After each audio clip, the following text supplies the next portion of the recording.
Oh, wait, shit, right, okay. There we go. Thank you very much, Weege. I don't know why I muted myself. Why did I, actually? Oh, yeah, because I was trying to record something, right? Okay, anyways, yes. So, okay, today, thank you so much, Weege, by the way. But yeah, so today, hello, humans, dinosaurs, welcome back, to one of my streams. And today, we're gonna be checking out some dinosaur videos, that you guys sent me on Reddit. So, yeah, I haven't really done these kinds of, like, YouTube reaction content before. I'm just not really used to that, but, well, I mean, a lot of other people seem to be doing that as well, and that seems to be the fashionable thing going on. So, since we are in the middle of exam season, I don't really have a lot of time to do a lot of stuff. Today we're just gonna be, I guess, messing around, with some dinosaur videos of, Reddit, I suppose. So, not really Reddit, though, but, it is... Wait, is it Saturday or Sunday? Oh, wait, never mind. It's Friday. Okay, so, yeah, okay. Right, so, let's go to my Discord, and let's check out what we've got. Okay, let's see. What is this? How they haven't released a shooter where you can shoot the Jurassic World animals is crazy. I thought they would make a waste where your time dinosaur survival game considering how popular the Isle and Path of Titans is.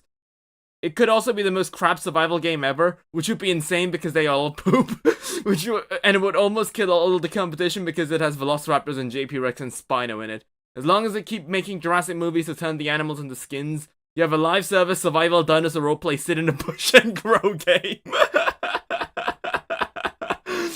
I love how they're, how upfront they're being about it, about the game being a sit in a bush to grow. School stuff ain't fun, especially, it's coming up. Yeah, I know, I really am annoyed by that. So, I'm gonna be honest, guys. Frankly speaking, I hate to admit it, but I might have to take next week off. Like, I thought I'd be able to get in a lot of studies together. Like, we might stream, but, like, I can't guarantee that we'll be able to stream next week, because next week is where the all exams are, right? Frankly, I don't even know if we're gonna be able to stream on, well, what do we have going on via plans? Let's quickly check that out real quick before we start the stream. What are my plans for this week? For next week, I mean.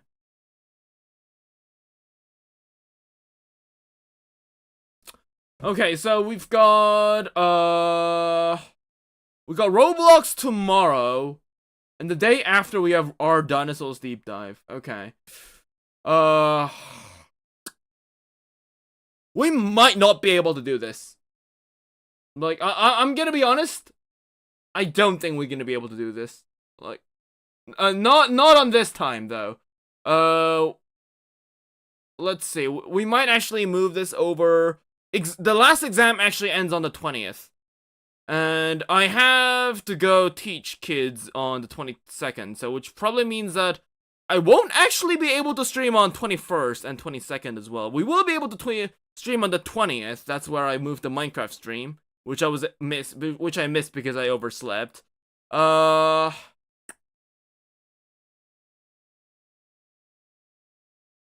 guess we could do it on the 22nd. That's kind of fucking insane. Absolute insane behavior, considering that means it's gonna be, like, all the way later, but... No, actually, hold up. I have an exam on the 16th and the 17th, right? And then I have 3 exams. The last one is on the 20th. We might actually be able to do it on the 17th, after the second exam. Yeah, we'll do that. We'll stream on the 17th. If possible, we might stream on the 18th. Probably not the 19th, but 17, 18 we might be able to stream. I have a bunch of dinosaur indie games that we played for the past couple of weeks, so we should be able to keep the daily uploads going.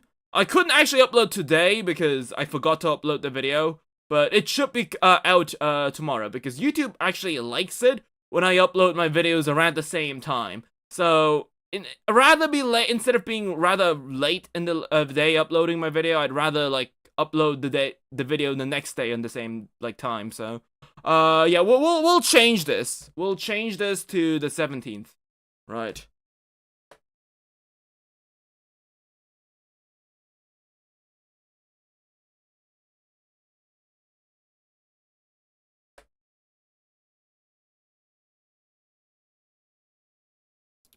By the way, do your classmates know that I'm a VTuber? Like, not all of them. Some of them do.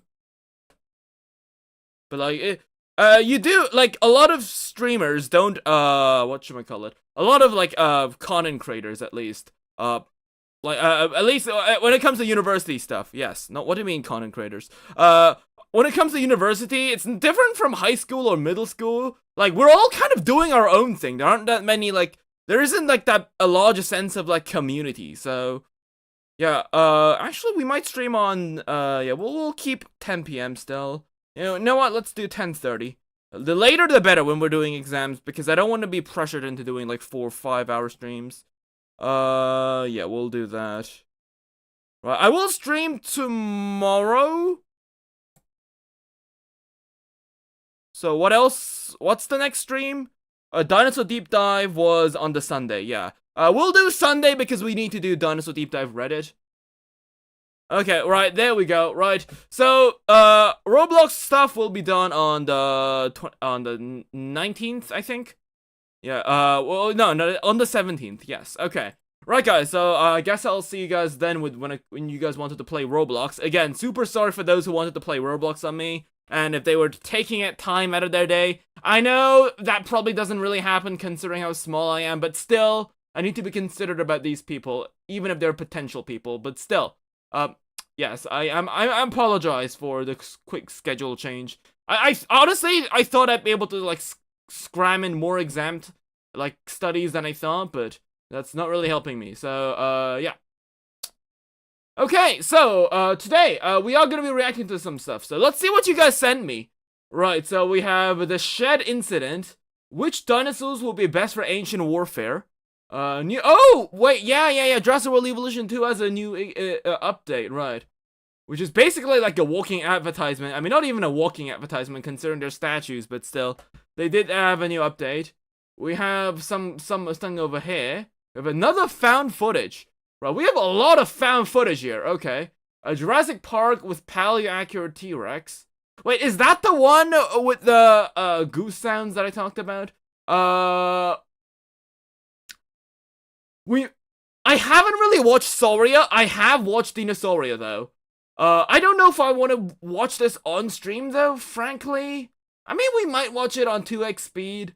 Like, I mean, it came out like it's like 6-7 years ago, so I don't want to react to videos that are like that came out like days ago because it kind of feels disrespectful, right? Let's start off with Jurassic Park, a paleo-accurate T-Rex. Sure.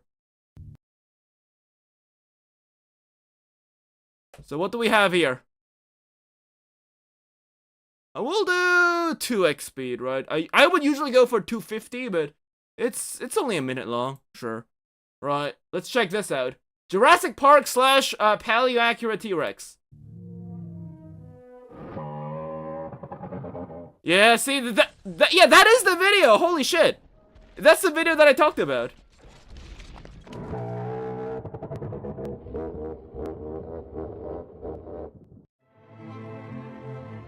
I guess that's how they made it. I guess they based off the skin from the, prehistoric planet T-Rex. Or is it an already existing model that they just reskinned? Because I know that there's like a bunch of, like prehistoric planet-based T-Rex models that you can get. Hey, I think even the Skyrim animation, not animation, but the Skyrim mod that I was using used the T-Rex model. Let's see. Vibrations won't be there. But yes, generally, this is the video that I saw on Twitter, exactly. I think this is the video that I talked about when we did the, what was it? The, reacting to dinosaur sounds video. Which wasn't really a reaction, more of a critique of it. In the sense that, it probably did not make these kind of sounds. This is basically like a toned down crocodile, which isn't exactly, factual. We don't know if the T-Rex actually made these sounds. I don't know, the car shaking that much when it walks doesn't feel this paleo-accurate. Does the car shake? Oh yeah, I guess it shakes. I didn't even expect that. That's true. Because of the feet padding. I was too focused looking at the dinosaur.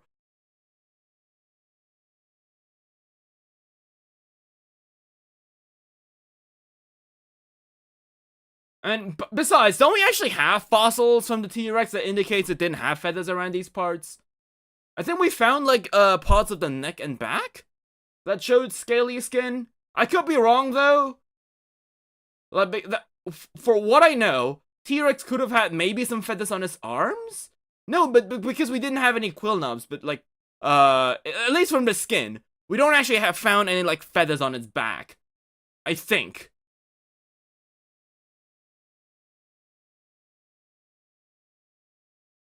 I don't know if this is the Skyrim T-Rex model, though.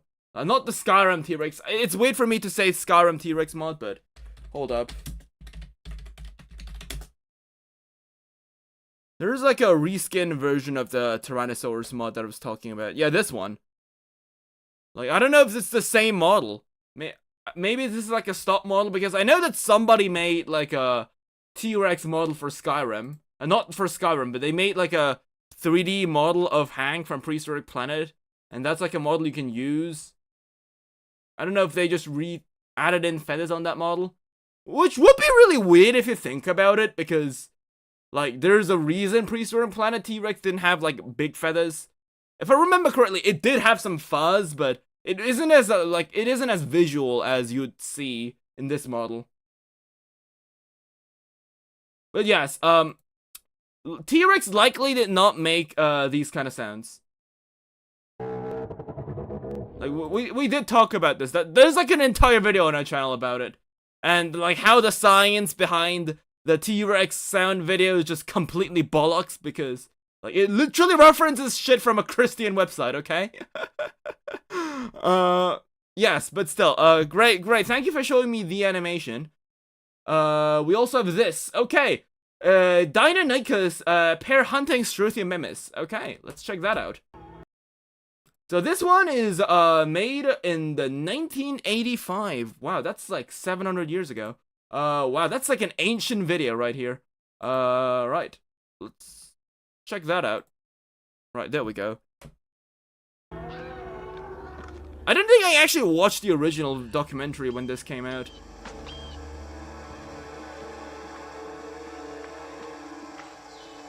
I do remember that in old, like, depictions, for some reason, ornithomimids were just depicted as the egg eaters.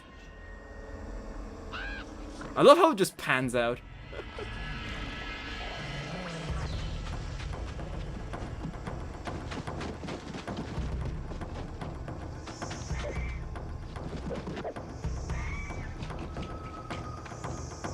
Good, I like the cinematography, really.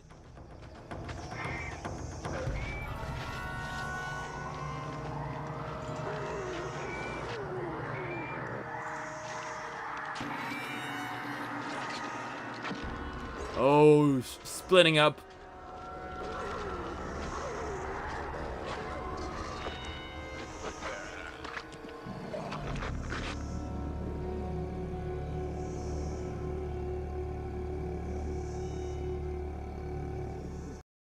So, can we talk about this for a moment, right? Like, I just want to talk about, like, in these intricate details regarding this, like, there's just so much liveliness, I guess, that you can see from these dinosaurs.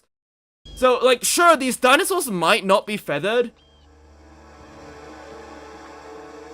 but, like, the atmosphere, right? Like, it shows the dinosaur in the clearing. You see, like, trees here in the background. Like, the cinematography for this is really good. And, like, which is really crazy because, like, this is like stop motion. You gotta think about this. This isn't like CGI that we have in the modern days. So the fact that they were able to give the sense of speed and action to an animal that was made with claymation, you gotta admit that it's pretty impressive, because like making animals move is one thing, but giving the feel of sense of speed and action with claymation is a whole nother level of difficulty. Look how they zoomed out.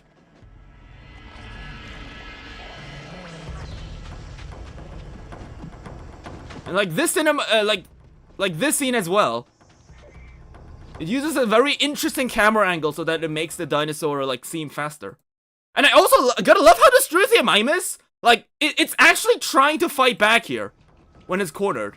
It isn't just, like, running away and just gives up when it's, like, cornered. You can't even do running in clay stop motion, yeah. Like, look at him, look how it's, like, fighting back. It only drops when the other Deinonychus is ambushing it from behind.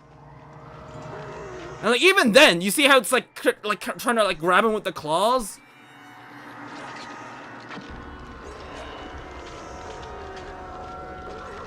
Like, sure, these animals might be running away, but they clearly weren't like completely powerless when they were cornered. I mean, you gotta think about how like, I mean, humans lost to emus, man. Like, these ostrich-like dinosaurs, right? Imagine an ostrich, but instead of just having wings, they've got like clawed arms. Like, sure, they might not be able to swing these arms around like they were like an actual like human, I guess, because their arm movements were more restricted. But still, it's like, it doesn't mean that they were just easy fillings, right? Especially considering the raptors too, you know? Like, they are pretty like one-on-one in terms of body size. Like, I'm pretty sure if Deinonychus tried to 1v1 an ornithomimid, even with this proportion and like feathered and chunky body, I guess. Like, even then, I'm pretty sure ornithomimus could actually probably like put up a decent fight. And also, like, can we talk about this for a moment as well? Like, look at them. They're showing affection for each other, which again is saying that, oh yeah, yeah, sure, these animals might be really cruel. They might be just all blood and tears, attacking and just brutally slashing the animal to death. But look at them, they're showing affection for each other. Like, at the end of the day, they are telling us that these are just animals.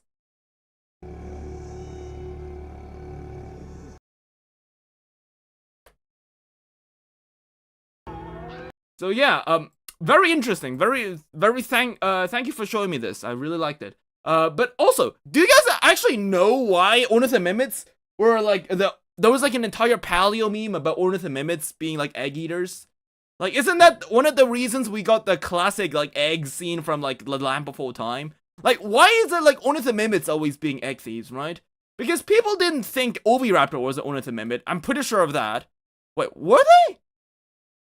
The fact that all this is made with stop motion is crazy. Yeah, exactly. Wait, hold up. The chat was hidden, right? I was wondering why there was no chat here, right? Okay. But, yeah. I really like this. Insanely well done. I love how this guy fights back, though. So, yeah, thank you so much, Phil Tippett, for making this. Right, so here we have, let's check out everything in, let's check out Dinosaur Warfare first, right?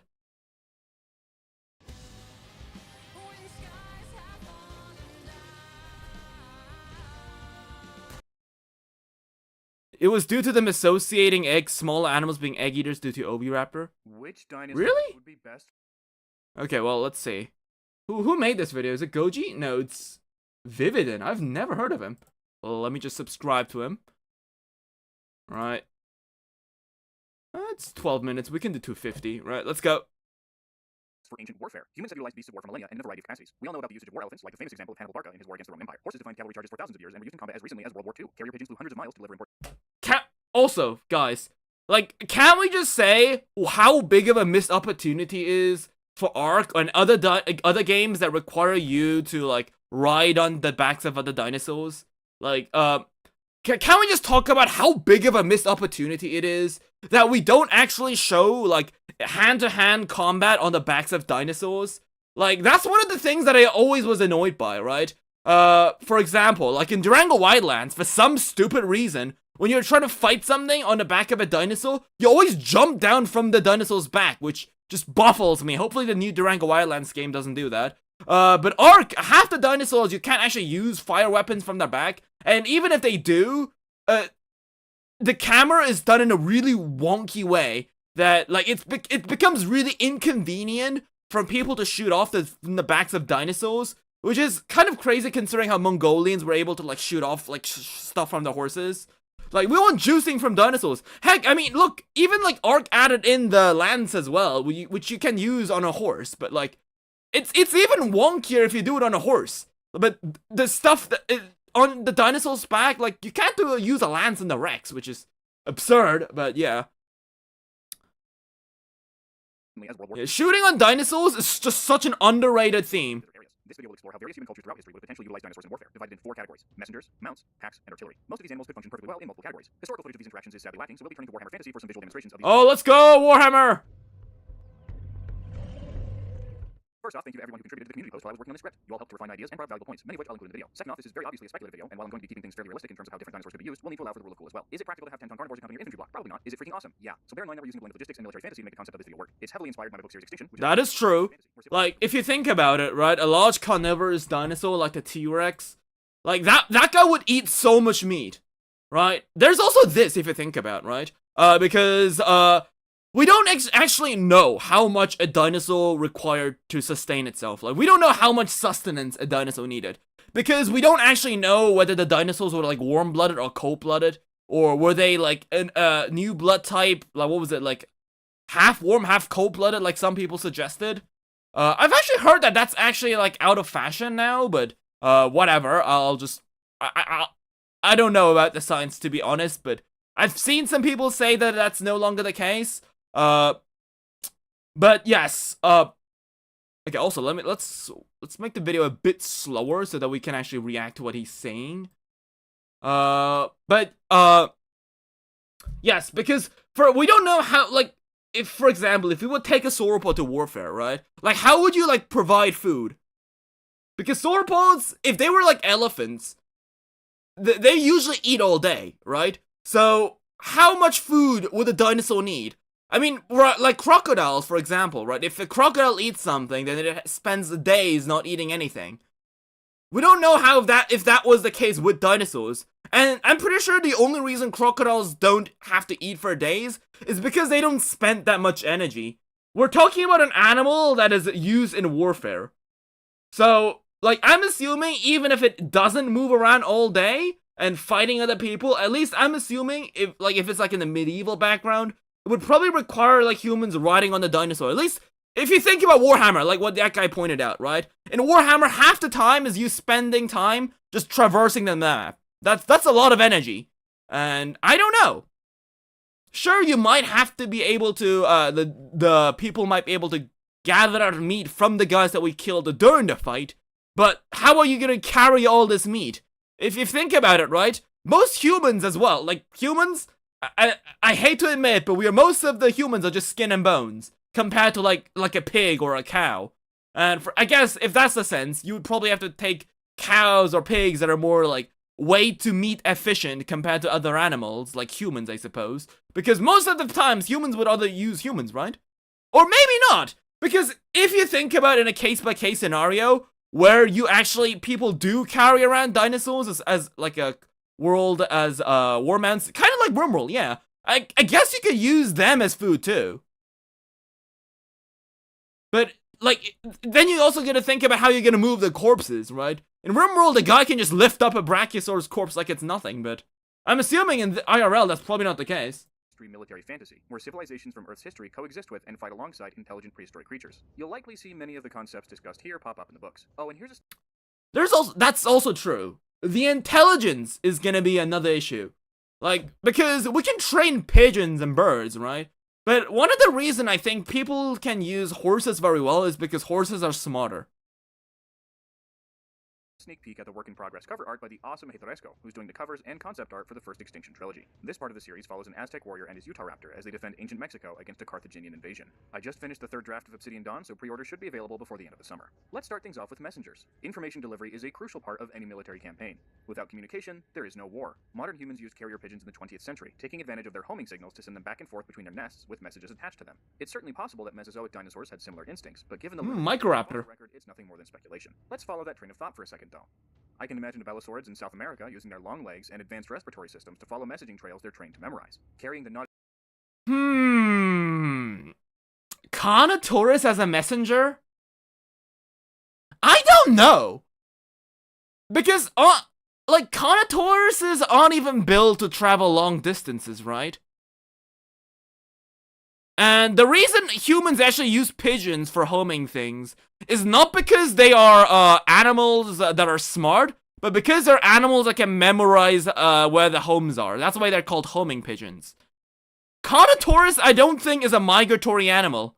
If I had to pick, like, a migratory animal, I think it might be, if I had to pick, like, an animal that is not a flyer, I would actually go for, what was it? Those green things in Walking with Dinosaurs. The...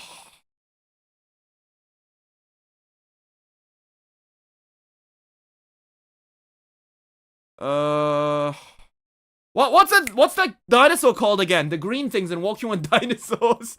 Right, to be fair, it's like the only animal that was not mentioned in the movie by name.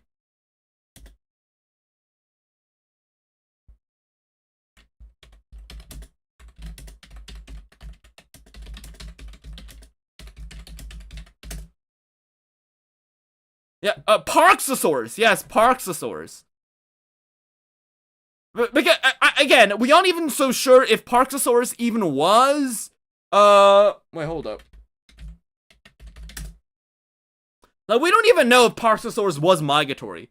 But assuming, the way the movie, implied that they were also migratory following Edmontosauruses and Pachyrhinosaurus, right?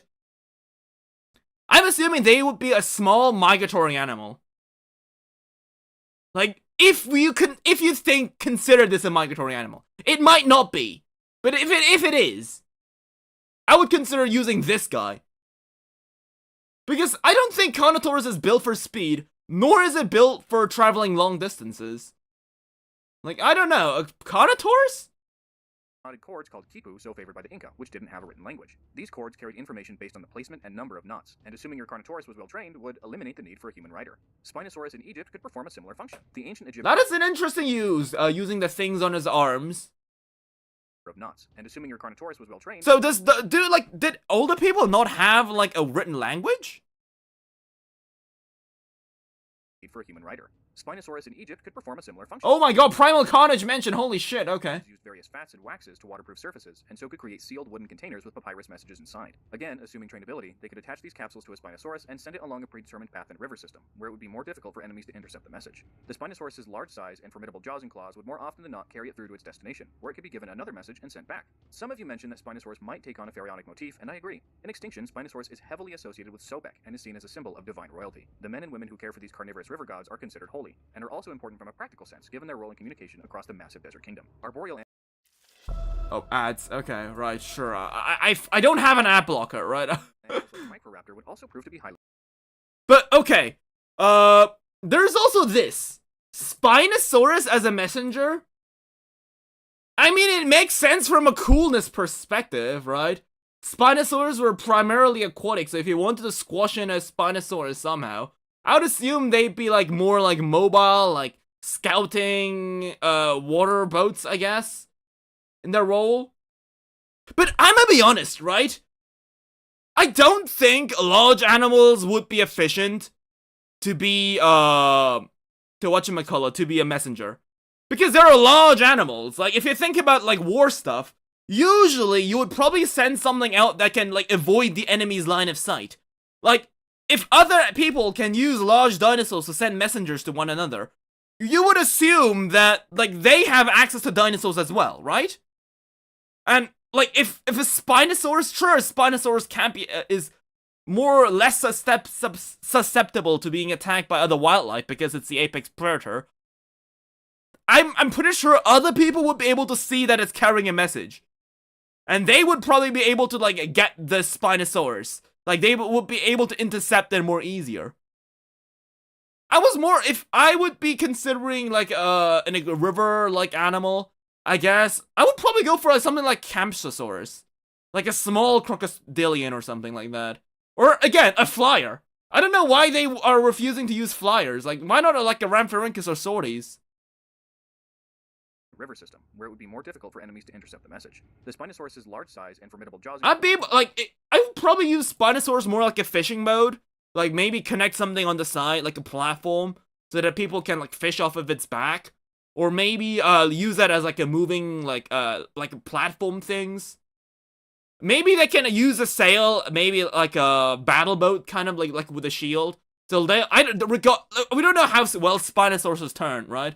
But if I would design Spinosaurus as a war animal, I would probably like connect something to its side, and so that like we'd have like snipers from the behind, like in active warfare is what I'm saying, right? The Spinosaurus would be able to like swim up quickly from the riverside, and they would be able to snipe the enemies off their boats. And when the enemies are trying to snipe it back, the Spinosaurus would just be able to turn and protect the people using its sail from the other side.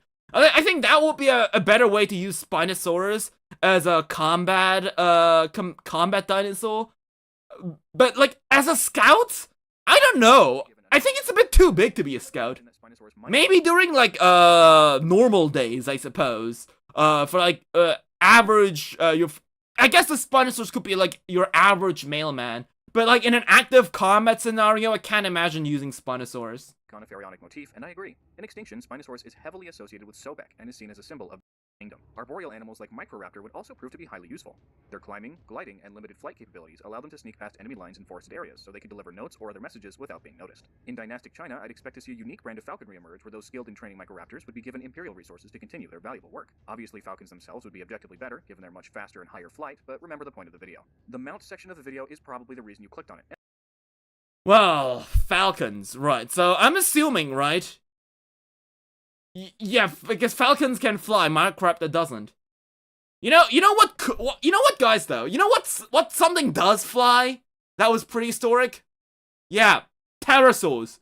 Why don't you just use pterosaurs? Why Microraptor? Microraptor, like, it had very limited flight, as you said. So the only way you'd be able to move messengers across faraway lands is if it was in a forested area. The Microraptor cannot pass through large bodies of water or like large points of like a grass, I suppose, like grasslands. Like I guess it could be used as a mountain scout in messengers for in between mountains. But like using Microraptor as a scout, I don't know. Like, why don't they just use pterosaurs? I guess they said which dinosaurs, I suppose, right? Without being noticed. In dynastic China, I'd expect to see a unique brand of falconry emerge where those I feel like it would just be really inefficient to use Microraptor. I could imagine like fantasy royalty using Microraptors as like exquisite pets, as like a falconry kind of stuff, but not in the terms of sending messengers but more like a pastime for the rich people. Resources to continue their valuable work. Obviously, falcons themselves would be objectively better, given their much faster and higher flight, but remember the point of the video. The mount section of the video is probably the reason you clicked on it, and I don't blame you. The idea of ancient warriors riding ancient animals into battle is incredibly cool. One highlight of using dinosaurian mounts is getting access to giant, fast carnivores. Chenjosaurus in China, and eventually Mongolia, would revolutionize warfare in Asia, as I briefly hinted at in a previous video. This small tyrannosaur was part of the allioramid, a group of sleek, wicked fast predators with long snouts. Chenjosaurus weighed over— Oh wait, Kentosaurus was an allioramid? I don't know why I never made the connection. For extended periods of time. Despite its small size for its group, it still could bite a human in half and easily carry a rider. Tyrannosaurs had high agility, excellent senses, and keen binocular vision, making them perfect mounts for navigating combat at high speeds, and were likely among the more intelligent and social theropods. Genghis Khan fielding Chenjosaurus— To be fair, using Kentosaurus is very smart. If it was social. Like, if what they're saying is true, with the nocturnal vision, and the high social ability— speeds, and were likely among the more intelligent and so— Using a small, like, instead of a T-Rex, it is pretty smart. Instead of using, like, a big animal like a T-Rex, going for a more medium-sized, like, dinosaur that lived in packs is a lot smarter idea. I will give credit. That's pretty cool. Legendary mounted archers. They may best be utilized in tandem with horses rather than as replacement, with the Chenjosaurus shockline sprinting in front and dealing heavy damage, while the more agile archer horses wheeling from the sides and lay down constant support fire. There is, of course, the issue of food. Part of the reason why Genghis Khan's mobile armies were so devastatingly successful was the fact that his steppe horses were small and able to eat the grasslands they traveled on day by day. Chenjosaurus cavalry would require large quantities of meat every day, something that would normally be saved for the soldiers. One way to solve this would be to devour the bodies of enemy soldiers, incentivizing further aggression and raids in order to procure more food. This would create a vicious positive feedback loop, just as treasure did for Mongolia's economy during Genghis Khan's rule. I don't know if that's a good thing, I'm gonna be honest. Entirely relying on the animals, like training the animals to be more aggressive, just so that they can fill their bellies. I can't imagine that being a good strategy. To be fair, I've never done actual warfare, but heck, I mean, I play Warhammer, right? The way I usually do is that I send out my small raptors and stuff first to lure them into forests and like larger areas where the big slow dinosaurs go and finish them off.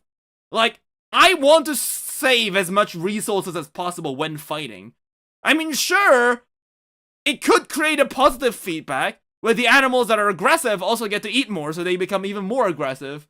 But doesn't that also mean that animals that won't be able to eat more also won't be able to fight more later, and creating a negative feedback?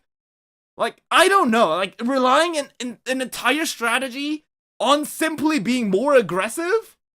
Like, I don't know. Like, I mean, sometimes being aggressive pays off, but like, I can't imagine that just being always good. Economy during Genghis Khan's rule, forcing more and more raids just to sustain the massive empire he created. Tarbosaurus also exists and would no doubt be a devastating animal on the battlefield. A 4 to 5 ton animal that can bite through bone. Okay, hold up. Let me go really quickly take a crap.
Right, what did I miss?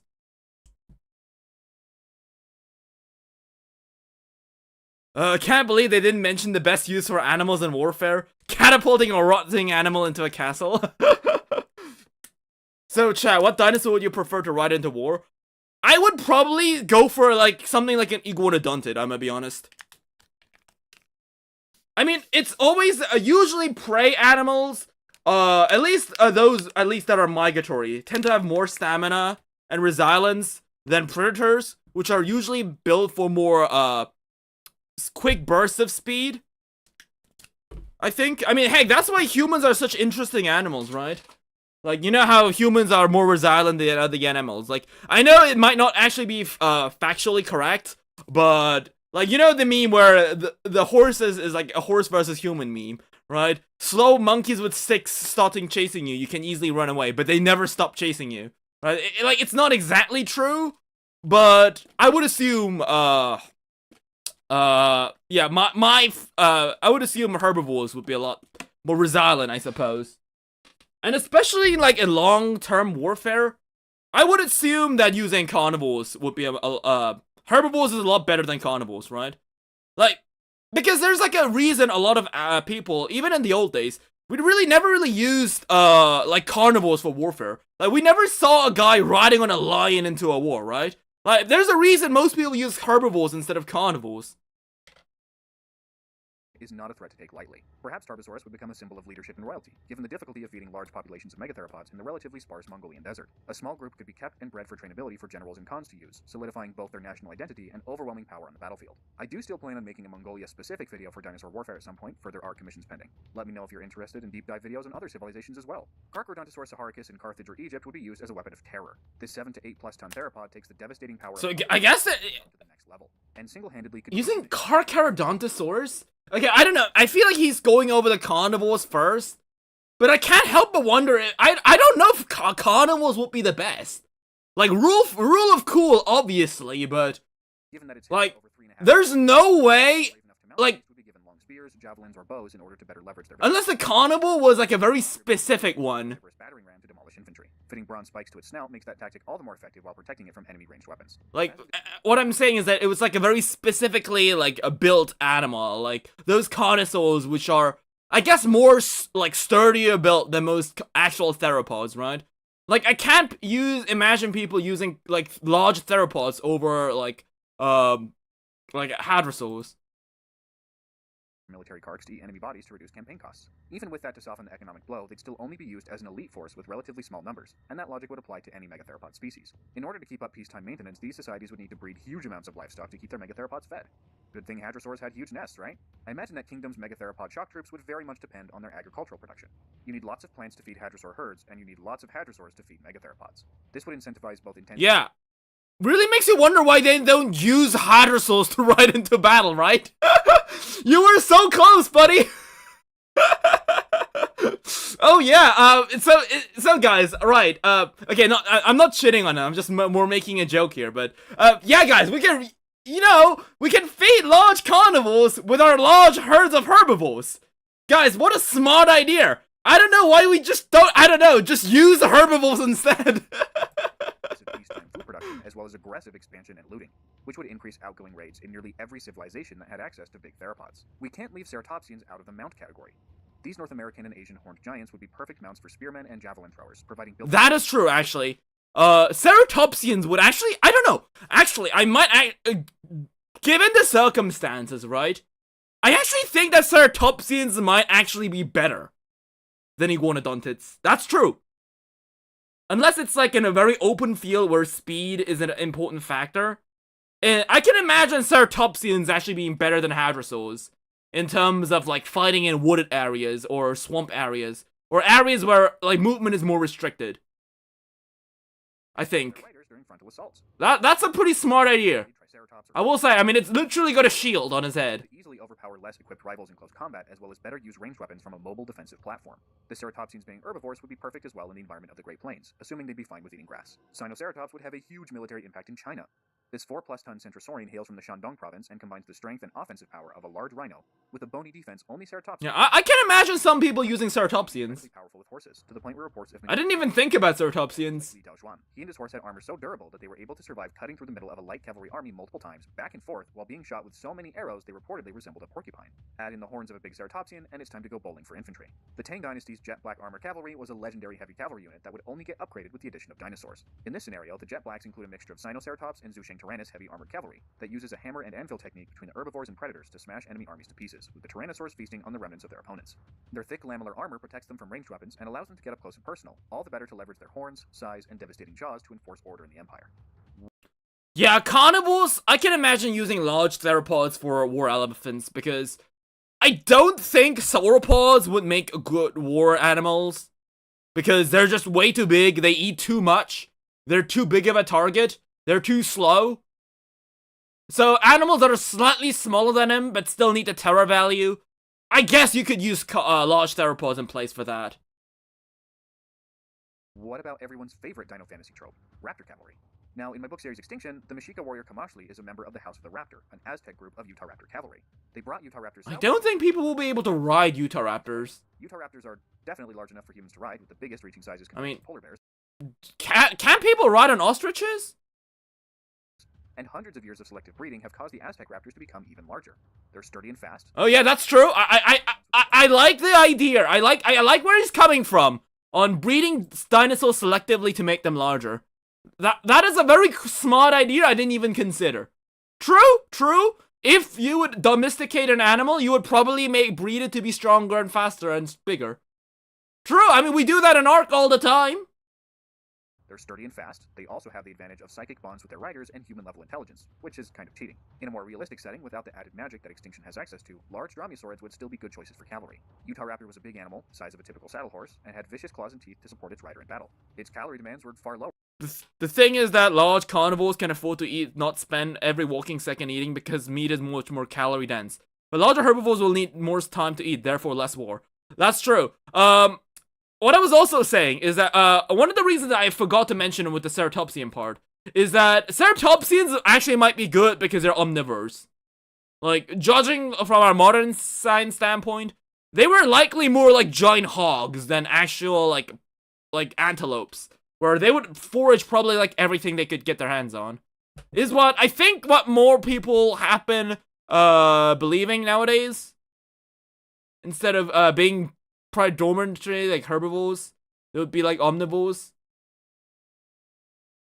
Rider in battle. Its calorie demands were far lower than the larger, faster, and more powerful Tyrannosaurs, making it a more practical steed. Given how Utahraptor is also known from a mega block that contained multiple juveniles and adults that were found with the remains of iguanodontids, group behavior to some extent seems probable. This instinct would allow them to be somewhat trainable and more pliable for humans to use them as pack hunting animals. Now, I know what you're thinking. What about Tyrannosaurus rex?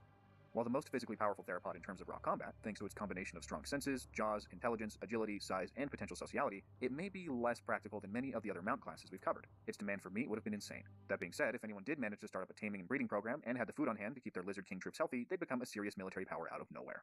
Speaking of packs, history is filled with examples of humans using groups of loose or wild animals. I do like how they, I do like how they keep, like, where they have a line where they, like, I love how they say that the T-Rex isn't efficient, right? They do mention that, okay.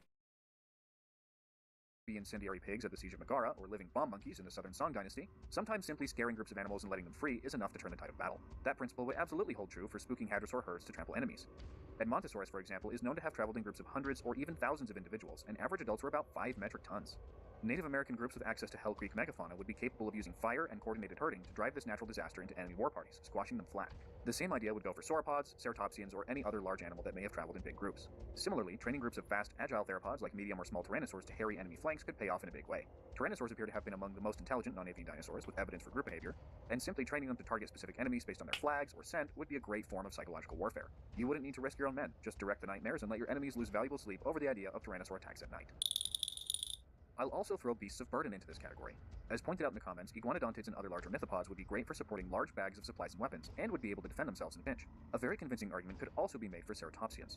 They're naturally defended from the front and have powerful squat postures that would allow them to carry. Yeah, I think ceratopsians and iguanodontids are probably the best. Sauropods would be able to. Ankylosaurs, not so much.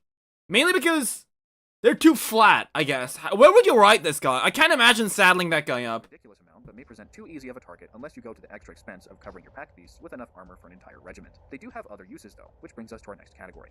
Sauropod howdas and ballistae are an idea I somewhat touched on in the Spikevo section of Alamosaurus in the Cenozoic, where a carnivorous descendant was weaponized by the war. What? War elephants. The carnivores, we have carnivorous sauropods. Ampelorex mentioned, I guess. Ballistae are an idea I somewhat touched on in the Spikevo section of Alamosaurus in the Cenozoic, where a carnivorous descendant was weaponized by the warlord Ashoka the Great. War elephants from India to Rome had platforms built for their backs, where archers and riders would control their movements and fire upon the enemy. Sauropods could be used similarly, like war elephants on a metric ton of steroids, and could hold much larger weapons. Huge ballistae could be used, similar to Warhammer Fantasy Stegodon, or you could have multiple archers with hand-drawn bows using their height to snipe important strategic targets. The sheer physical power of the Yeah, I mean, why don't they just use ceratopsians for this? Why did it has to be sauropods? Sauropods themselves cannot be underestimated strategically. If a single 5-ton bull bush elephant is a devastating force, imagine a 60-ton Batagatitan or 90-ton Argentinosaurus. You'd need to make sure their bellies and necks were adequately protected, but once that's taken care of, you'd be able to sweep aside enemy infantry as easily as stepping on blades of grass.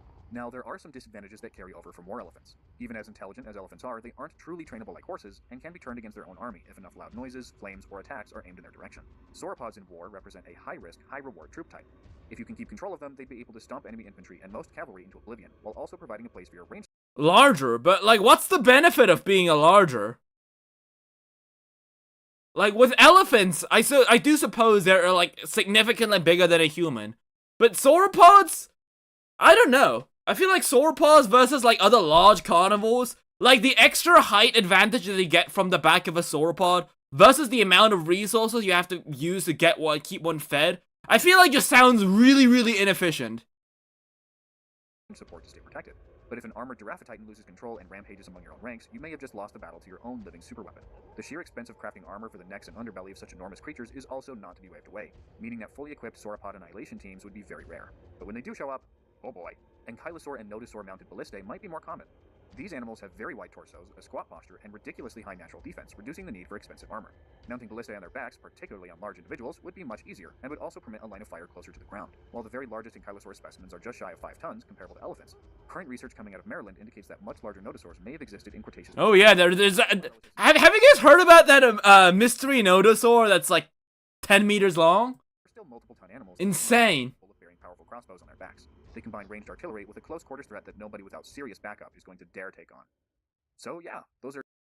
I'm gonna be honest though, instead of having artillery on their backs, you know what would be an insane method of using them in combat? I would actually just give him more spikes. Like, give him, get this guy a shit ton of metal spikes, just make it a giant metal spiked pinball, and just have him charge towards the enemy. What are they gonna do on it? Like, to it? Like, step on it? What's he gonna do when it has, like, huge metal spikes for pounding on his back, right? I feel like that would be a lot better use of an Ankylosaur / Nodosaur for combat. Yeah, not as a tank. Like, more like a giant bowling ball of spikes that you hurl towards the enemy. I feel like that would be a kind of a better use. Okay, hold on. Let me just draw something up, right? Okay, how about okay, let's just say that's like a Nodosaur here. Right? I know it's a shitty diagram. I know I'm not a paleo artist. But here we go. Here's a Nodosaur. Happy, right? I guess you'd be able to, like, what I'm saying is that you would give him, like, armor on his back. Like this. And just make it, like, really, really freaking spiky. And I guess you could maybe have a hole inside here. Make a guy sit. I guess, to maybe help steer the animal. But in general, it would just be like a spiky ball. I guess maybe you could even like, you could even like blind the animal, kind of like what we do with horses. And just have that guy on the back, control the animal. So you would just basically charge like a blinded spiky Ankylosaur or Nodosaur with a shit ton of spikes towards the enemy. Not flat enough. Yeah, I guess you could, like, I guess this could be one way. Another way would be just to have, without a guy, just get the Nodosaur more spikes, I guess. But if you wanted to have a guy sit on it, I guess this is something you could do. But I feel like that would be a smarter idea, using it as, like, a giant, like, a ball that you throw towards the enemy, than, like, a ballista, I think. Like Tarkia, are still multiple ton animals that I've been working on various backup is going to dare take on. So yeah, those are just a few of my ideas, streamlined and refined by your community feedback. As I said earlier, pre-orders for Obsidian Dawn should be up as soon as the cover is completed. I can't wait to share this world with you. I've been working on various iterations of Extinction since 2018, and this is the version I feel is polished enough to share with the public. What's a Nodosaur gonna do? A 25-kilogram ball of metal traveling at 700 kilometers? Move out of the way? Not with that kind of armor. True?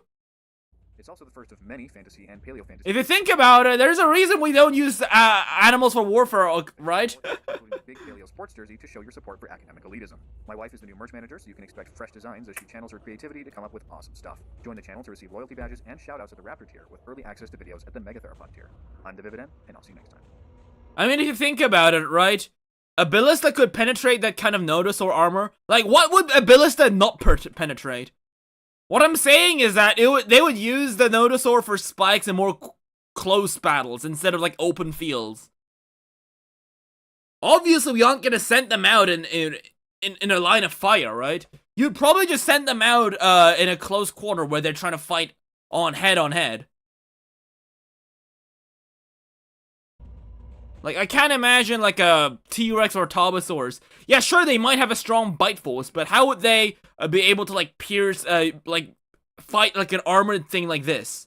Because the T-Rexes, sure, their bite force might be powerful, but beetles are very wide, so the T-Rex actually couldn't bite, like, it couldn't get a grip on the bite. From what I've heard, at least. That's not how war works. Yeah, that's not how war animals work, Destroyer. If, like, there's gonna be a line where we, decide, right? Yes, sure, ballistas are powerful. That's why we don't use animals to begin with.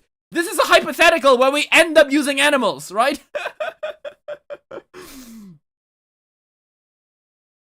Elephants stopped being used in World War I for warfare, only being used for manual labor until World War II. Yes, I guess. The more the firing technology develops, I'm gonna assume that, like, armored dinosaurs like these would fall out of fashion. But still, thank you, Vividen, for making this video. It was a very insightful moment. I enjoyed, thinking about this. Imagine raising a whole-ass Argentinosaurus to be your war man. The first time you take it out, somebody fires a single cannonball at its ankle, and it flattens your entire front line. What's going on? Oh, we're just talking about, we're just reacting to different dinosaur videos. Right, so now we have, found footage, right? Let's watch some dinosaur found footage. Let's see. Boost your mobile game's revenue with rewarded ads. Unlike regular ads, rewarded ads are a part of the game. Right, Jurassic Park found footage. Analog horror. Right, let's see how scary this is.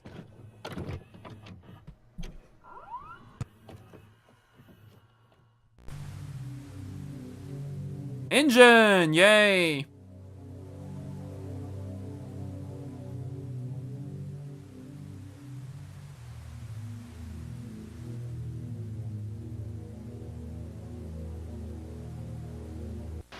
Okay, just small question, right? Small question for those who do analog horror. Okay, so first, like, okay, I'm not trying to be critical. I'm just more questioning this in general in terms of analog horror, right? So these tapes are meant for people inside the engine facility only, right? So why would you bother censoring it like 10 seconds into the video? Right? Like, for example, if you are a guy who's selected to be able to watch this video, like, these people don't have anything to hide from you, right? So why would you bother censoring this? How does that make any sense? I mean, how? Okay. Simple answer: whistleblowers. I guess that's true. Didn't think of that.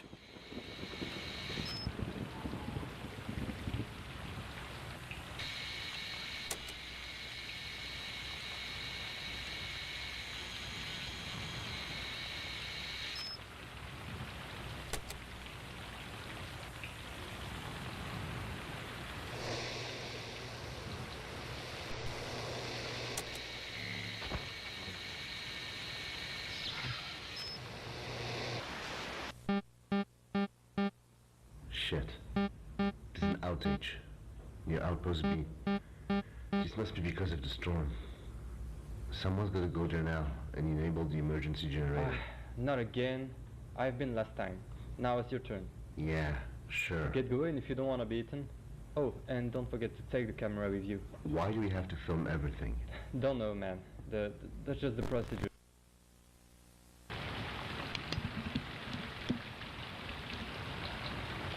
Okay, let's do this.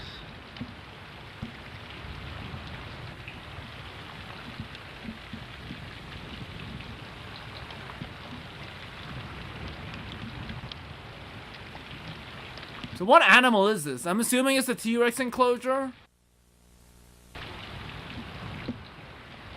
That's a big outage. Yeah, that's true.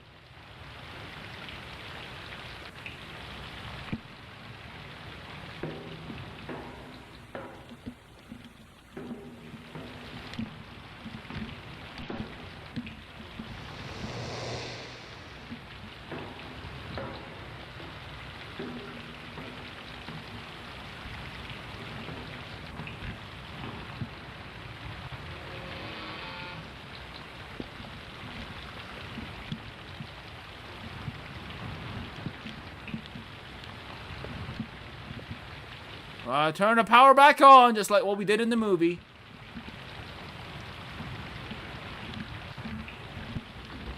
Okay, power's back on.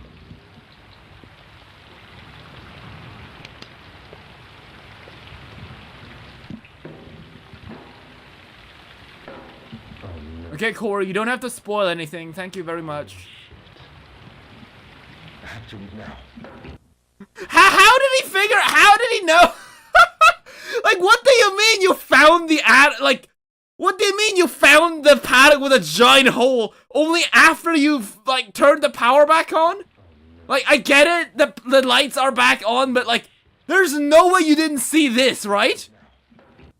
I have to get out of here.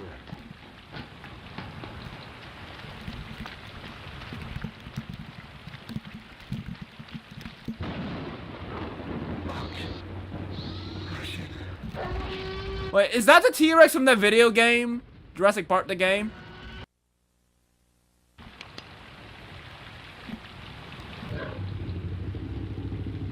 I think it is.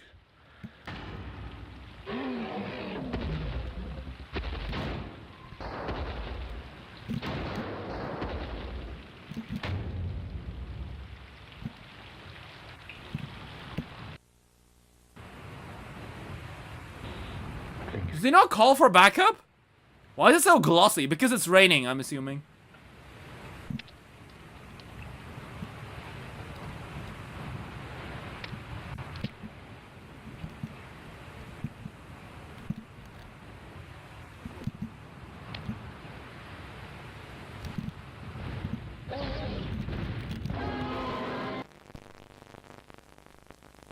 So I guess they just got the poop from its...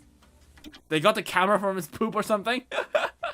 If a Tyrannosaurus is approaching you, remain calm. His vision is based on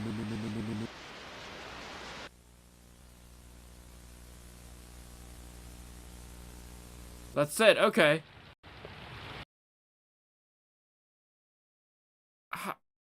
Guys. Why is this horror?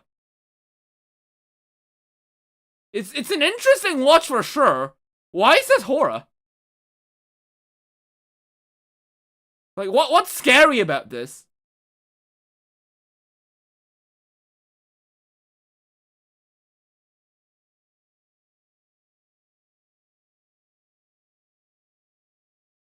Also, like, I don't know personally, right? Again, okay, first, right? It's a nice, I like what they did. Of course, we gotta give credit to the autistic talents, right? I like the video, I like what you did, but can we, like, just the small nitpicks here and there, right? I'm trying to sound as respectful as possible here, right? Okay? Okay, so first, why do we have, like, an entire section where just two people talk? Like, I don't know, and, like, logically, I would probably imagine this to be, like, a written kind of document kind of style thing, instead of people just doing a voiceover over a map background. Like, logically, if it's, like, a facility where you actually have to, like, write the procedures or something, you would probably just show, like, a log of someone leaving the area. You don't actually have to, like, go around and, like, I don't know, it feels weird. Like, I don't know what it's trying to be. Like, is it supposed to be, like, CCTV footage? Is it to be, like, some kind of educational video for the people here? Like, what is this? Is this, like, a video that you show to newbies that are working in the park to show you how to, like, how not to do around these animals? Is that the case? Because, from what I've heard, right? Back when I was playing a Magic the Gathering, like, a couple months ago, right? So, because I play Magic the Gathering near Seoul, there's a lot of, people there that are from the United States military.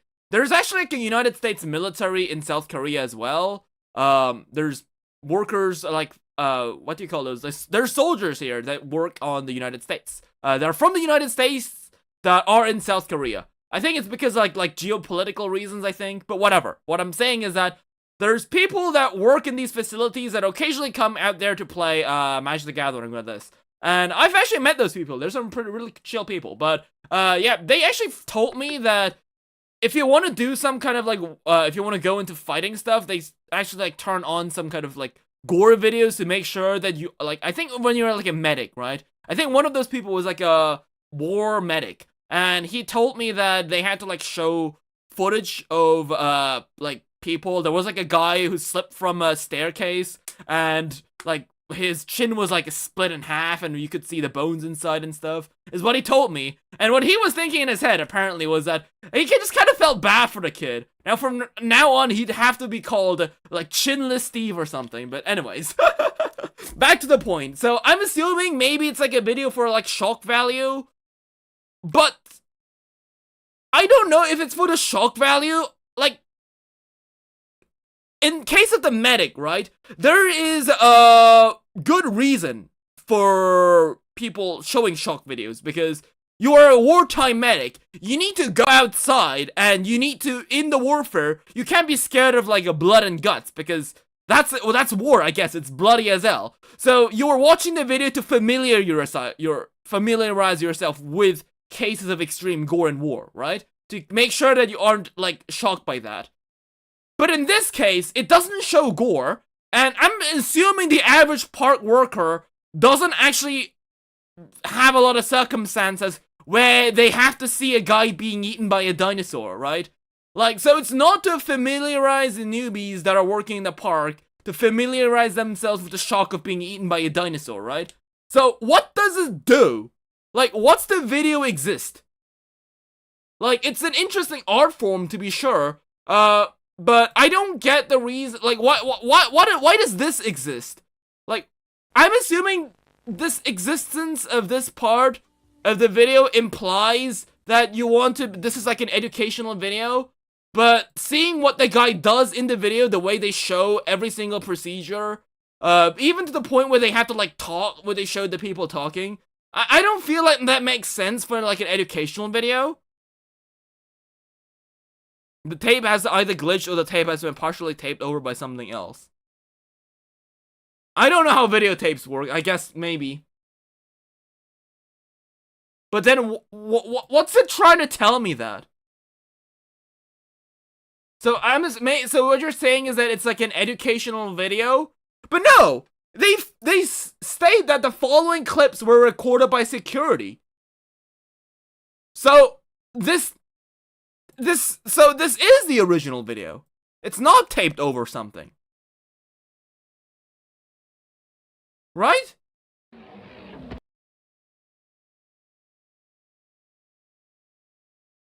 Like, I don't get it. Like, sometimes, right, it feels like analog horror is just like a nice video with some, like, shitty filter put on top. It really does feel like that, and that's one of the reasons I don't really watch analog horror that much, because it doesn't really focus on the horror nor on the analog part. I guess maybe on the analog part, but it's usually not something that actively, like, fits the story. It's more like analog horror in the sense, like, we do a cool video with a shitty filter on a weird aspect ratio, is what analog horror feels like. Instead of trying to actively use the fact that it's, like, a found footage style kind of stuff, it doesn't use what makes found footage so interesting, I suppose.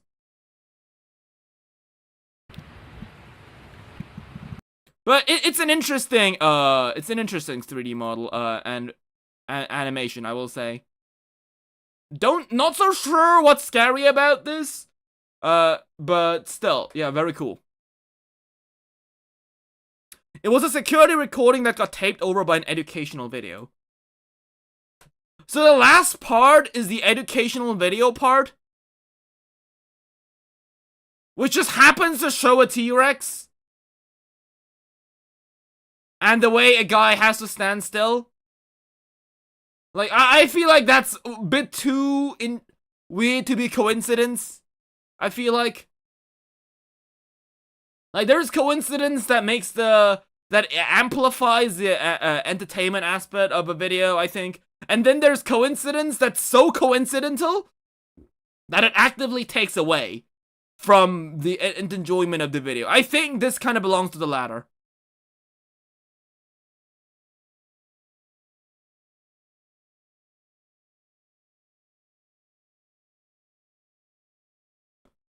Okay, let's check out the other analog horror then. The shed incident. Dinosaurs in the back. I actually saw this video. This is a pretty good one, I'll say. Let's check out the shed incident. Right.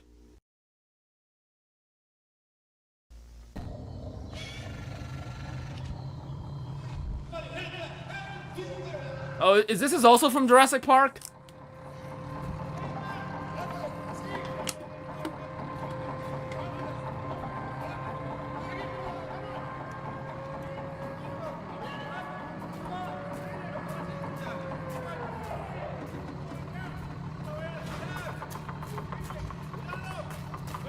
Is this like stop motion? Pushing 10 movement there. I want tasers on full charge. Ready! One, step back in. And push. So also, guys, do we know if this is like the big one? Like, has this ever been stated? Because okay, I need to go to the toilet real quick again, but yeah, was this ever stated that this was the big one?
Right.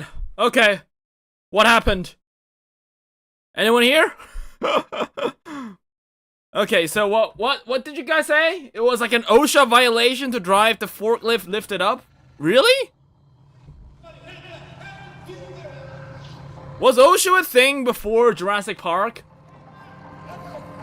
Or was it after a thing?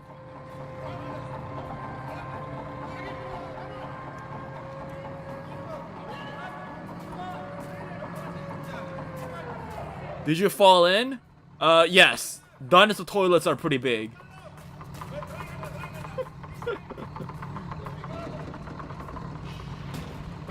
This is what happens if you make a toilet size for all the dinosaurs, but only one toilet size for all the dinosaurs, right? Okay? I want tasers on full charge. Ready! One, step back in. And Lift it up. The container would unbalance the forklift and topple it.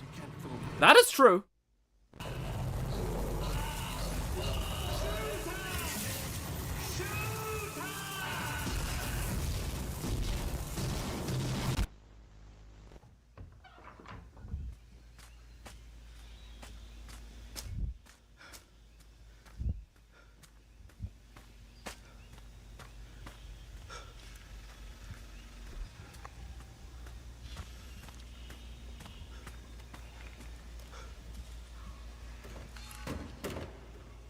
What was that?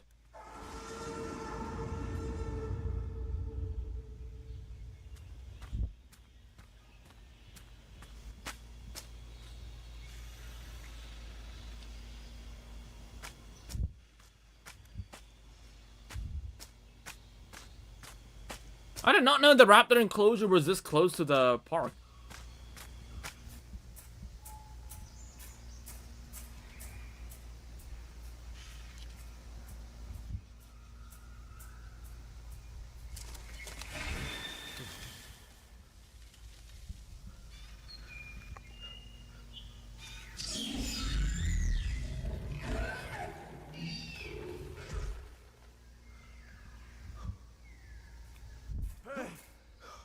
You gotta help me.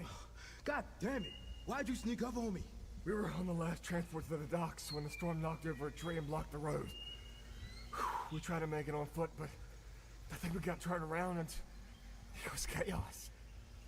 There was something out there with us. The fences must have lost power. I think I was the only one to make it out alive. Jeez. So is this like before the incident or was it after the incident? Look, the emergency bunker is the safest place on the island, but seeing as the power's still out, it might be best for us to stick together. I'm on my way to the maintenance shed to reboot. Hold on, the power's still out? All the fences? Even the raptors?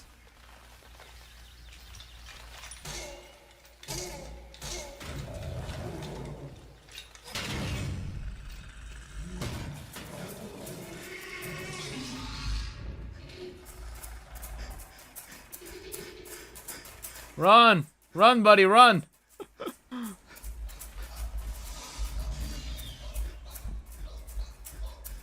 Why are you guys running inside, by the way? Wait, isn't there like a room inside the raptor paddock?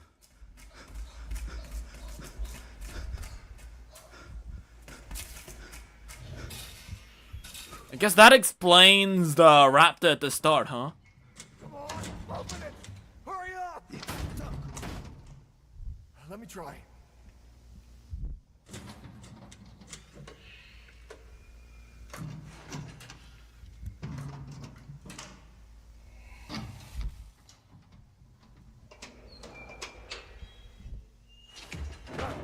Let's go, come on!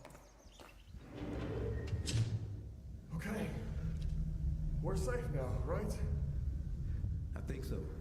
Just stay close and follow me. Because raptors can open doors. Oh yeah, that's right. True. Chief of Control. Mr. Arnold, right? Yep. I'm Sam, by the way. Well, Sam, stay close to me, and we'll be out of here in a few minutes. Hey, are you sure you know where you're going? Pretty sure. any of this happen? And what's with the camera? Our lead programmer, he disabled all the security systems and disappeared. As for the camera, one of John's guests came up with the idea. They'll try to sweep all of this under the rug. I've seen it happen before. I'm sure you have too. This footage will help ensure something like this can't happen again.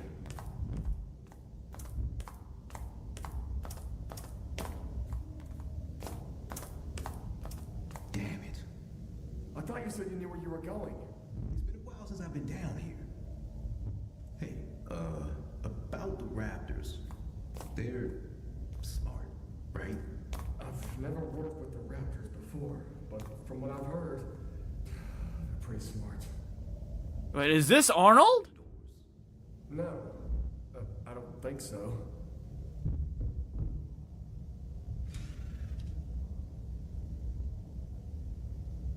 What if it's another person? And they made it past the raptors? I don't like this. Didn't the raptors escape? At least in the movie, didn't they escape first? What? He just appeared out of nowhere.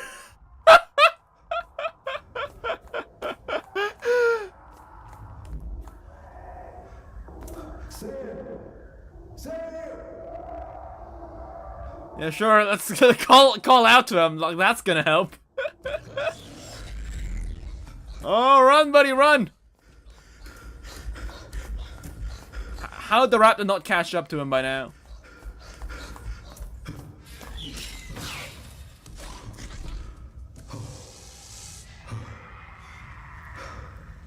I like how it doesn't try pushing itself against the door. He's like, you got me there. I'll take the L. Okay, there we go.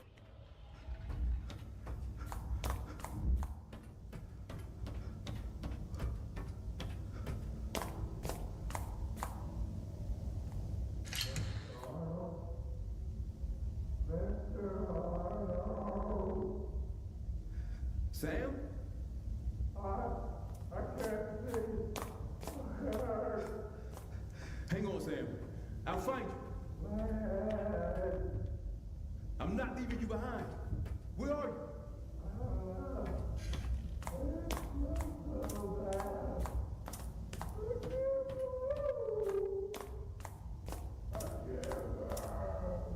Just keep talking. I can follow your voice. Sam! Sam! Sam?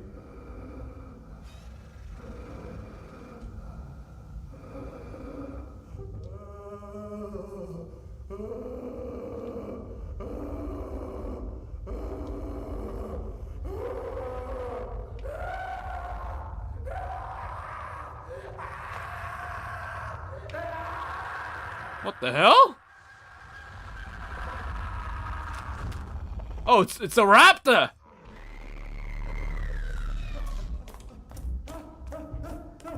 They lured him using his screams. That's smart. Yeah, I was thinking about using vocal mimicry too. It was just keeping the guy alive. I don't know, if I was being eaten alive, I would probably be stating that I was being eaten alive, but... Well, I guess just screaming so that the raptors can find your location is also a way. I suppose. Well done, well done. This one, I think, is a lot better than the previous one, I'd say. Not saying that the previous one was bad, but I like the idea of being trapped in a narrow corridor. It actually has some horror elements. Instead of just, oh, big dinosaur start eating guy. But, like, again, back to what I was gonna say with the movie, right? Like, didn't the raptors escape through the fences? Weren't these fences broken? And then the raptors escaped into the shed? Like, how is the thing still intact? If I remember correctly, in the movie, we see the raptors already, like, having chewed through the fences and then being out. How is this still pristine? But, I don't know, I feel like it would be a lot cooler if the raptors were actually mimicking the guy. I guess they were trying to make it canonically accurate. I mean, but this isn't canon, right? So I feel like they could have, should, like, I don't know. I feel like they could have done more cooler stuff by having the guy mimicking the guy instead of keeping the guy alive, so making this guy just scream. Because, like, even if I was being eaten alive, right? If a guy was saying, "Oh, I'm gonna follow your voice," I would probably say, "Go away." They're trying to eat, I'm gonna assume that, like, I would probably state that there's a raptor next to me as well, right?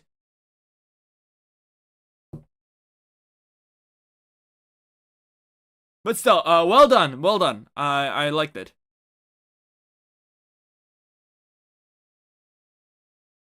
Okay, so what else do we have? We have... Well, there's a lot of stuff that we need to watch. Okay, we'll watch 2 more things, okay? Yeah, we'll watch the...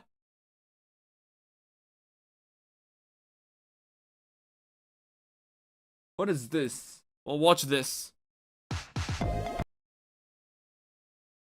Tyrannosaurus and Spinosaurus versus Indominus Rex and Giganotosaurus.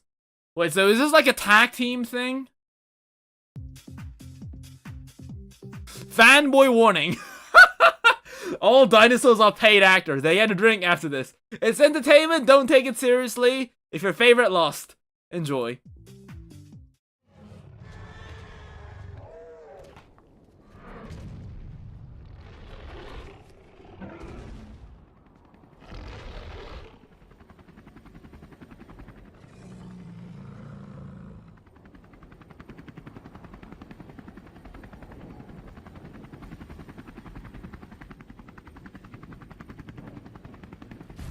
What is this? Is that the Indoraptor cage?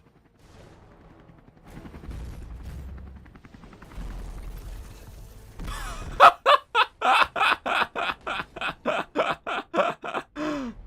love how he just busts through the gate.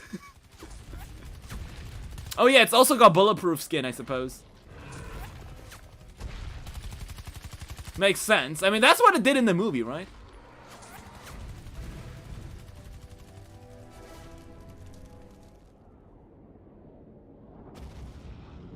Hold up. Is it using the... No, it's not using music. Okay.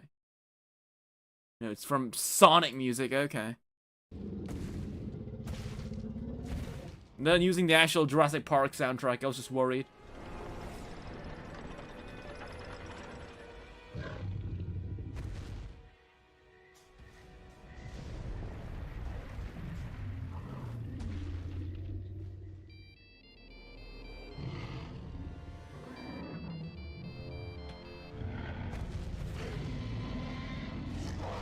I love how the phone call is just something that the Spinosaurus does from now on. Like, let's just taken completely out of context. Let's just completely forget that the Spinosaurus ate a guy with the phone. No, the phone is just part of its body now.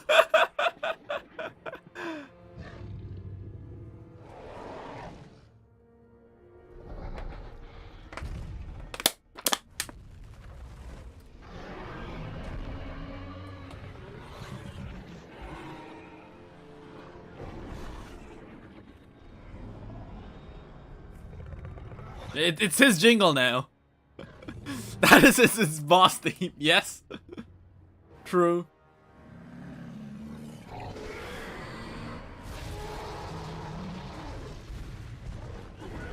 Wait, so why are they fighting again? I guess that's what they do, I suppose. Boys be like boys, I suppose. Boys be boys or dinosaurs be dinosaurs. Just rips off his arm, damn.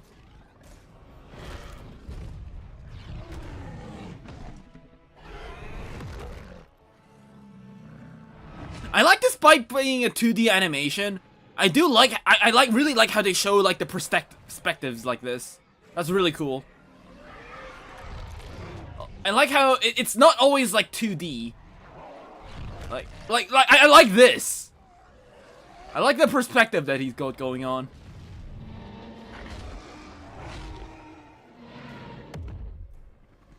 They were paid to. True.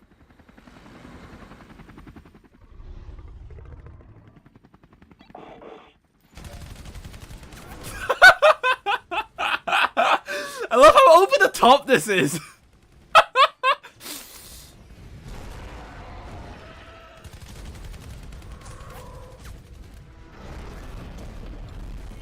You got a tank? Oh yeah, I guess the raptors are here too.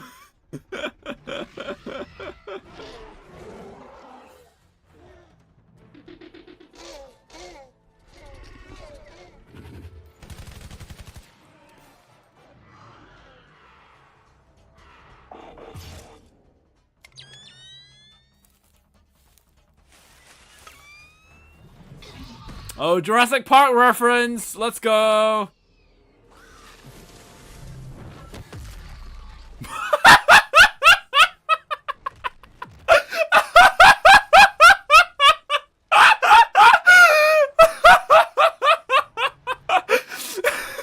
Yeah, I guess exploding knives. Yeah, that's something that these guys.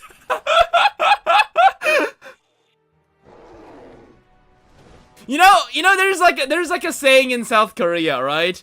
If you go slightly beyond what's the expectations, like if you add in something weird shit like Camp Cretaceous Season 4 with like robot dinosaurs that just feels out of weird, like people are gonna shit on you.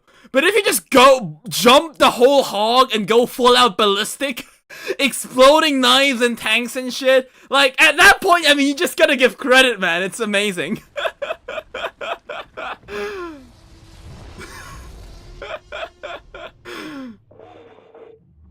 Yeah, if you're gonna go over the top, just make it completely fucking insane.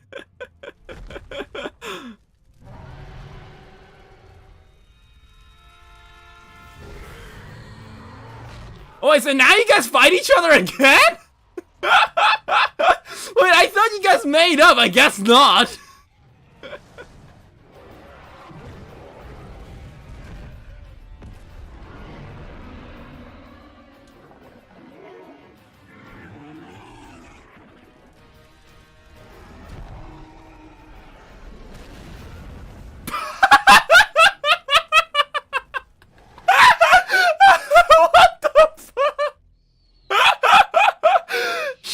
Why not?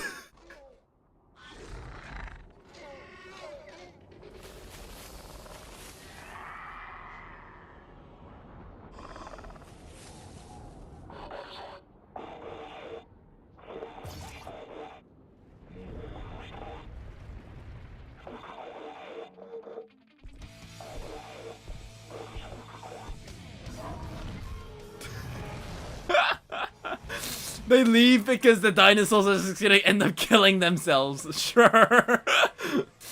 Because yeah, that's what animals do, right? They just kill themselves.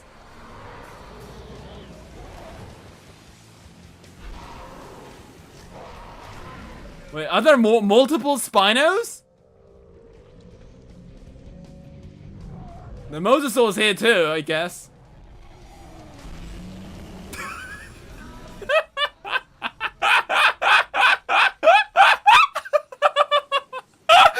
What?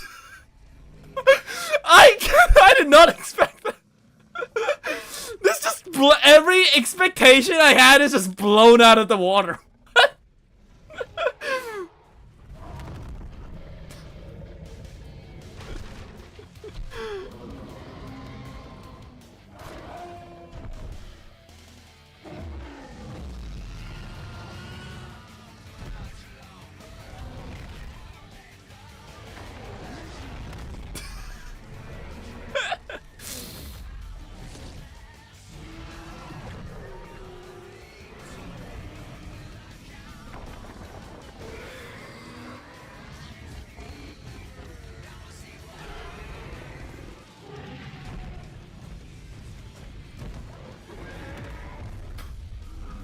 There's no way the T-Rex is gonna survive that.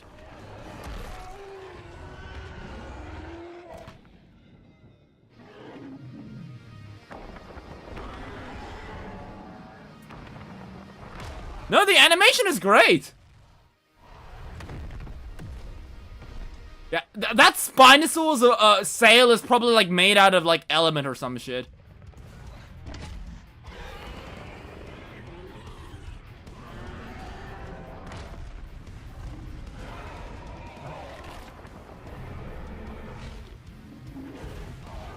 Why are they fighting each other?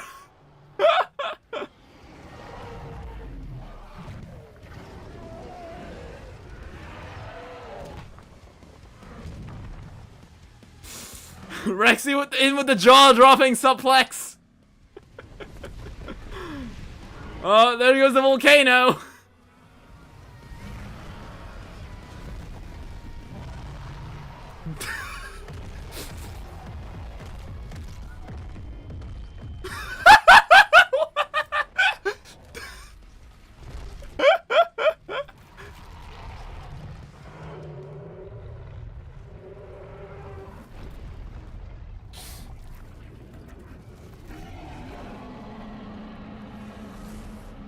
I guess the Giga wins.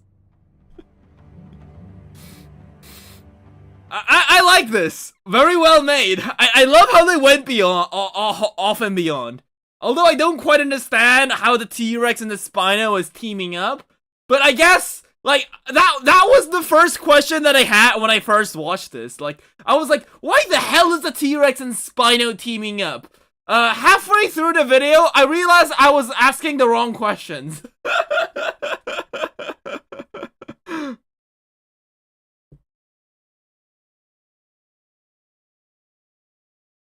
Something's wrong. They're communicating. That thing's pot giga. I don't know. I thought the whole shtick of the Indominus Rex was the fact that it was also, I don't know, part Rex? I don't know.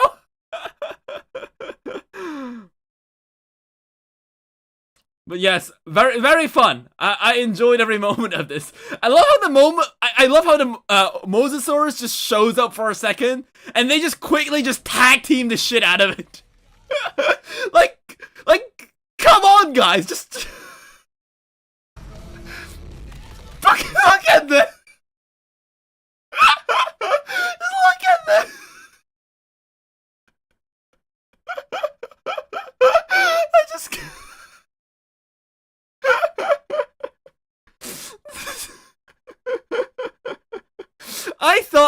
I honestly thought that the Mosasaurus would just eat both of them. I did not expect this to happen. Yeah, guys, fucking amazing. 10 out of 10. Yeah, guys, great, awesome. Okay, let's see. I think we're gonna watch one more. Let's watch Dinosaurs in the Back Room. We will do the Cicada Codex. You guys said this was like a series, right? So I think we're just gonna watch a new, we'll have a new video about dinosaur analog horror in general, right? We'll react to dinosaur horror, like, separately. Let's do Dinosaurs in the Backrooms first, because I know that this isn't that long. Because I need to go study now.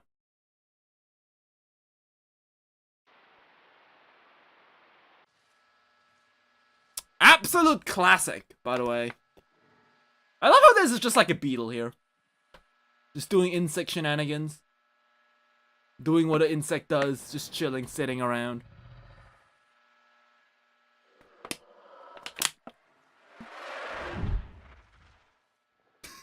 Oh yeah, that was a thing, he just bonks the crap out of it.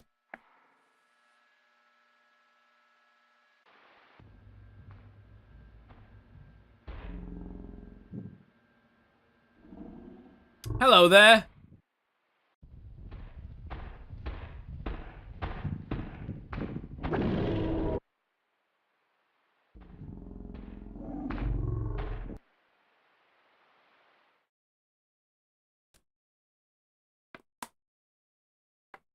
Oh yeah, that was it. I forgot.